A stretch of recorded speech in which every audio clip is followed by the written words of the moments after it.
Hello viewers, welcome WB education news. Primary নিয়ে একটি ছোট্ট নিউজ তোমাদের কাছে তুলে ধরবো।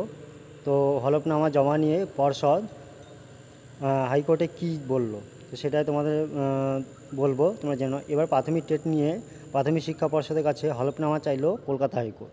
তো 2020 সালের প্রাথমিক টেট প্রশ্ন ভুল নিয়ে মামলা দায়ের করা হয়েছে। তো ওই বছর 15টি প্রশ্ন ভুল ছিল বলে দাবি করেন বেশ কয়েকশো পরীক্ষার্থী। তো এই নিয়ে বুধবার বিচারপতি রাজাশেখর মান্থার এজলাসে মামলার শুনানি হয়। তো মামলাকারীর আইনজীবী ফিরদৌস শামীম দাবি করে ওই প্রশ্নগুলি বিশেষজ্ঞদের সঙ্গে আলোচনার ভিত্তিতে প্রস্তুত করা হয়েছে, তাই পর্ষদকে বিশেষজ্ঞদের মতামত জমা দিতে হবে, অন্যথায় পর্ষদের দাবি গ্রহণযোগ্য নয়। যদিও পর্ষদের আইনজীবী পাল্টা বলেন, বিশেষজ্ঞদের মতামত প্রকাশ্যে আনা হলেও বিশেষজ্ঞদের নাম প্রকাশ করা সম্ভব নয়। দুই পক্ষের বক্তব্য শোনার পর বিচারপতি মান্থা জানিয়ে দেন, নাম প্রকাশ না করলেও প্রশ্নগুলি নিয়ে বিশেষজ্ঞদের মতামত জানাতে হবে। এই ব্যাপারে পর্ষদকে হলফনামা জমা দেওয়ার নির্দেশ দেন বিচারপতি। 2রা এপ্রিল মামলার পরবর্তী শুনানি।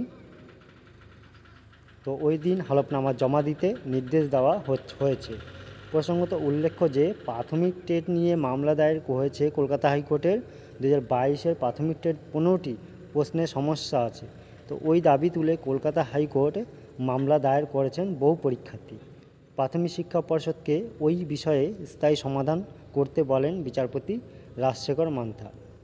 কলকাতা হাইকোর্টের দ্বারস্থ হয়েছেন মৌসুমা মিত্র সহ 500 জন পরীক্ষার্থী।